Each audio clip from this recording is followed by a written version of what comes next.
today's lecture, we will discuss about the differences between spermatogenesis and oogenesis. In NCERT, there is a question asking that can you differentiate the differences between spermatogenesis and oogenesis. Let us see the differences here. I already wrote it down on the board.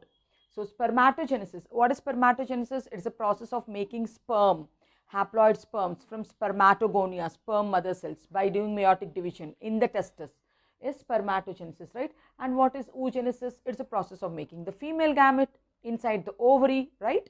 So, spermatogenesis, which is a process of making sperm, occurs inside the male gonad called testis. So, what is testis? It is a male gonad.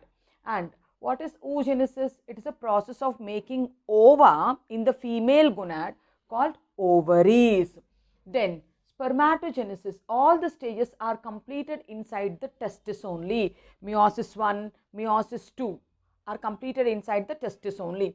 Whereas if you see oogenesis, oogenesis starts in the embryonic stage itself. Before the girl is born itself, oogenesis will start. It will start before the birth itself, means in the 3 to 6 weeks of pregnancy it begins. Then it gets paused up. Meiosis 1 pauses, and afterwards it resumes with the influence of LH and FSH hormones at puberty, and again it pauses, again it resumes at fertilization. Like that, if you see major stages of the ovary, major stage in the ovary itself, oogenesis, the major stages occur in the ovary itself, but part of meiosis 2 occurs in the fallopian tubule. Oogenesis, meiosis 2, if you see, it happens in the fallopian tubule when the sperm comes and hits it, right? Then the secondary oocyte develop into oocyte. Majority of the oogenesis takes place inside the ovary only, whereas the last step, anaphase 2, telophase 2, will complete in the fallopian tube, whereas the entire spermatogenesis is finished inside the testis itself. Third difference, spermatogenesis is a continuous process. It starts from the age of puberty. It starts from the puberty and it occurs till death. The sperm production will occur till death. So, that is why it is a continuous process. Whereas oogenesis, it is a discontinuous process. Discontinuous process, why are you telling? Because it starts before the birth itself. So, before the birth itself, the process started, oogenesis process, it gets paused in meiosis 1, in diplotin stage, it gets paused, and again when it will resume at the age of puberty, 10 to 14 years, it will resume again, and again it stops after menopause. After menopause, at menopause it stops again, means menopause reaches usually at the age of 50. After 50, there is no oogenesis then, there is no ova production then, but that is not the case for spermatogenesis. Sperm production will continue throughout the life. Sperm production will continue throughout the life. So, means this is a continuous process. Oogenesis is a discontinuous process. Next difference, sperm mother cell is called spermatogonia. Sperm mother cell is called spermatogonia. The spermatogonia develops from a germinal epithelium. So, male gonad is called testis. Testis contains testicular lobules. Inside the lobules, seminiferous tubules will be there. The tubules are lined by germinal epithelium. The germinal epithelium contains two types of cells. One are the cube cells, which are called as spermatogonia. The other one are pyramid shaped cells, which are called as Sertoli cells. So, the sperm mother cells develop from the germinal epithelium. Where is germinal epithelium? It is lining the seminiferous tubule. It is just lining, because the tubule inside has a lumen, right? Whereas ova mother cell is called oogonia. Oogonium develops from the germinal epithelium. But where is the germinal epithelium? Is the germinal epithelium like here it is lining, or it is completely there in the ovary? In the ovarian stroma, germinal epithelium will be there. From there the oogonia will be formed. But here it is only the lining. So, this again makes a difference. Now, all spermatogonia develop into sperms. Male gamete production is always more than required. They are very much in number.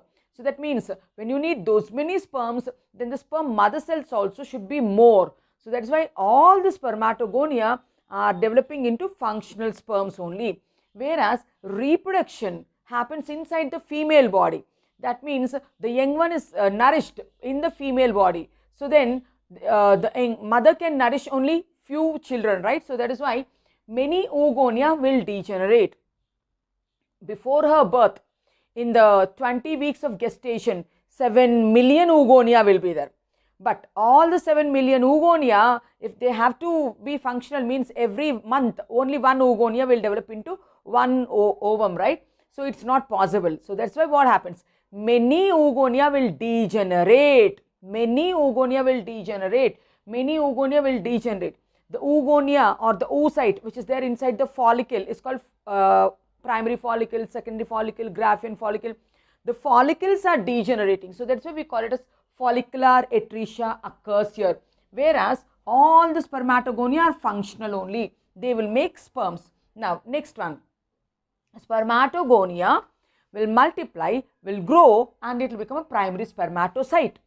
Spermatogonia will multiply, it will grow, and it will become bigger, which is called primary spermatocyte. Primary spermatocyte will undergo meiosis 1 to make 2 secondary spermatocytes.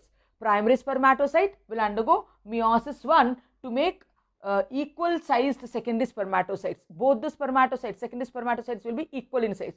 Whereas here, if you take primary oocyte is also undergoing meiosis 1, but it is an unequal division. It divides to form one big cell and one small cell. One big cell is a secondary oocyte cell, one small cell is a polar body. It forms one small polar body and one big secondary oocyte. Means here the division is unequal. Here the division is equal division. Now what happens to the secondary spermatocyte? The secondary spermatocyte will continue meiosis 2. It will continue meiosis 2 and it makes 2 spermatids, right? So from one spermatogonia, if you see, from one spermatogonia, 2 secondary spermatocytes. Each secondary spermatocyte will give 2 spermatids. Means one mother is making 1, 2, 3, 4 sperms. And all the sperms are equal. Spermatogenesis is an equal division. Whereas here in oogenesis, one oogonia will make one big secondary oocyte and one small polar body. Now this secondary oocyte, the secondary oocyte will undergo meiosis 2, which is also an unequal division, to form ovum and the second polar body. The secondary oocyte again undergoes unequal division to form one big ova or ootid or female gamete egg and again one small polar body. That means here if one oogonia is participating, you will get only one egg with 2 polar bodies. One polar body after meiosis 1, another polar body after meiosis 2. Means here 3 cells are formed after meiosis 1 and meiosis 2, out of which only one functional egg is there. Polar bodies in humans doesn't have any role.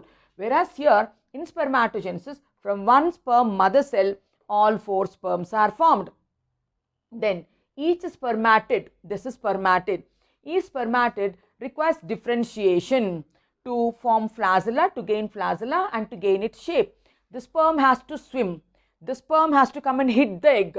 So if it has to hit the egg, if it has to penetrate inside, so it needs such a type of structure, it needs such a type of head, enzymes, it needs motility structure. So then the sperm need to be differentiated into a tadpole structure, dark-like structure, whereas no such differentiation for egg. Ova will be round only. So no differentiation, no motile, no motility structure, nothing, no differentiation is required for ova, whereas sperm need to be differentiated to gain the flagella and to gain the shape also. Now the process provides many sperms. The spermatogenesis process provides many sperms which are motile. The entire process of spermatogenesis will make n number of sperms, huge number of sperms, all are motile. Whereas oogenesis will make only one egg which is non-motile. Per month, only one oogonia will differentiate, will develop, will mature into one egg which is non-motile. Female gamete, big and non-motile. Male gamete, small and motile. Sperms do not have any additional layers. Entire sperm is covered just by a plasma membrane. So that means it doesn't have any additional layers. Whereas oogonia, if you take, plasma membrane of oogonia is called vitelline membrane, surrounded by perivitelline space, surrounded by a jelly-like mucopolysaccharide non-cellular layer called zona pellucida, surrounded by granulosa cells which are called as corona radiata. So see how many layers I am telling around the ova. So, egg has a zona pellucida non-cellular layer. It contains granulosa cells which makes a corona radiata around it. Then, so sperm is very small structure. Sperm will have little reserve food material. Sperm doesn't store food material, and sperm takes the nourishment from Sertoli cells, which are called subtenticular cells, which are called nurse cells, which are present inside the seminiferous tubule of a testis. Sperm will not have reserve food material, it will take it from the Sertoli cells, whereas egg is big. It did not distribute its cytoplasm and reserve food material to the polar bodies also. So, polar bodies, that's why they degenerate. So, all the nutrient material, cytoplasmic content, reserve food material is retained by the egg itself. So, it has abundant of the food reserves and biochemicals. Abundant of food reserves and biochemicals. Children, these are the differences between spermatogenesis and oogenesis. In the NCERT, in the content, after oogenesis, they asked us a question like, can you differentiate spermatogenesis from oogenesis? So, these are the differences what we made it down. In simple, this is a continuous process, this is a discontinuous process. It happens in the male gonad, it happens in the female gonad. Meiosis 1, meiosis 2 will get completed in the gonad itself. Part of it, meiosis 2, anaphase 2, telophase 2 will happen in the fallopian tube. Here, the spermatogonia, the sperm mother cells are formed by the germinal epithelium which will line the tubule. But here the germinal epithelium is entirely present in the ovary. All spermatogonia are functional, they will make many of sperms, millions of sperms are formed. But here many oogonia will degenerate. A girl at 20 weeks of gestation, she has 7 million oogonia. Those many are not required, so that is why follicular atresia, the oogonia will degenerate. Then primary spermatocyte will make 2 secondary spermatocytes, secondary spermatocytes will make 4 spermatids. From one mother cell, 4 sperms. But here, from one ova mother cell, only 1 egg with 2 polar bodies. Equal division because all the sperms are equal. Unequal division because 1 big cell and 1 small polar bodies. Here, the sperm need to gain head, tail and flagella. Differentiation is required. No differentiation here. Here many sperms are formed and motile. Here only 1 egg will be formed per month and non-motile. The sperm is not covered by any additional layers. It is just having a plasma membrane. Here it has zona pellucida layer, which is a non-cellular layer, which has granulosa cells which have arranged like a corona. It's called corona radiata. The sperm doesn't have food materials, but it takes nourishments from the Sertoli cells before it gets released from the seminiferous tubules. Whereas the egg collects abundant of the reserved food materials and biochemicals also. These are the dissimilarities. If we have to note down the similarities between spermatogenesis and oogenesis, we can tell in both the places meiotic division occurs. In both the places gametogenesis only, gametes are formed. Both the spermatogenesis, oogenesis involves maturation phase, involves multiplication phase, maturation phase and growth phase. So, these are the similarities, right? And predominantly the age where spermatogenesis, oogenesis occurs is puberty. So, hope you understood the differences between spermatogenesis and oogenesis in NCERT. Our next topic after gametogenesis is menstrual cycle. So, in this class we will talk about introduction to menstrual cycle, differences between menstrual cycle, and there is one more cycle called estrous cycle. In the next class in detail we will discuss about the phases of menstrual cycle, right? So, now after this we will go to 3.4 in NCERT. What is it? Menstrual cycle.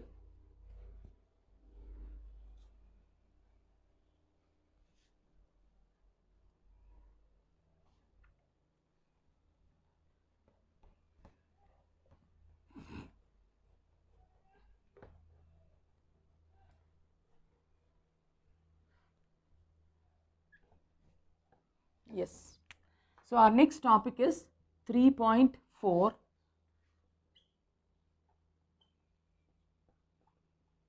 menstrual cycle, right? Now, what is menstrual cycle? It is the reproductive cycle of female primates which starts at the age of puberty. Understood? What is menstrual cycle? It is the reproductive cycle of the female primates. Okay, there's one more cycle which we call it as an estrous cycle. We will try to understand what is menstrual cycle and estrous cycle through the differences. Okay, so let me write down menstrual cycle and estrous cycle, right? So we'll try to understand through the differences in this class. In the next class, we will start with the steps of menstrual cycle. So what did I tell? Menstrual cycle is a reproductive cycle in female primates. So what is it? It is the reproductive cycle in female primates. What are the examples of female primates? Like monkey is an example of primate, ape is an example of primate, humans are also examples of primates, right? So menstrual cycle occurs in female primates like monkeys, apes and humans. Whereas estrous cycle, it is a reproductive cycle in female non-primates like cow, sheep, rat, dog, like that, right? So we can write here, what is estrous cycle? This is the reproductive cycle of female non-primates. It is female non-primates. Like, give some examples of non-primates.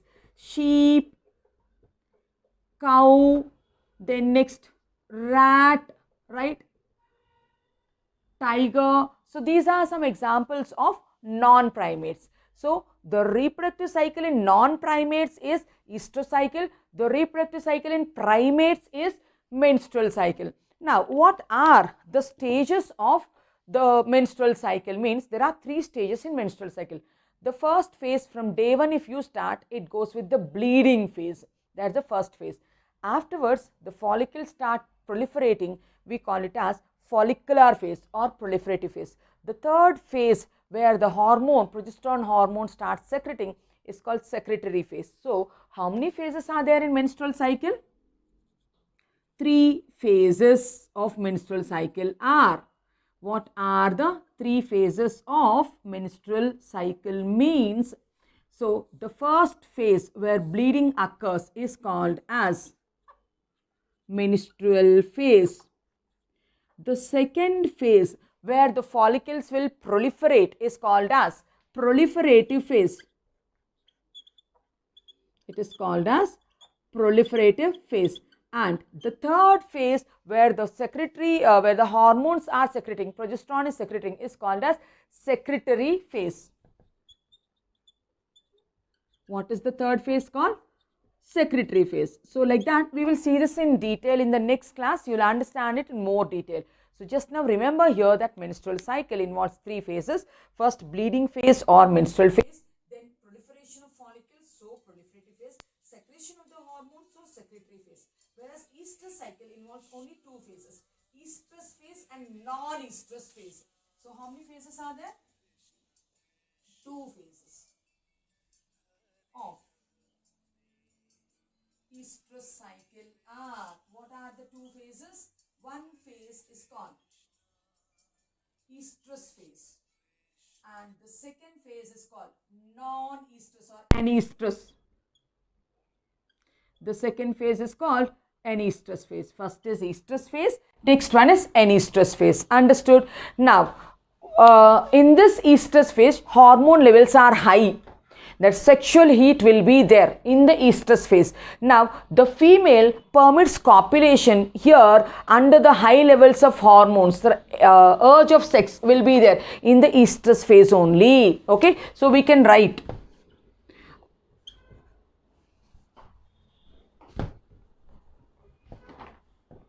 strong urge of sex is seen during which phase?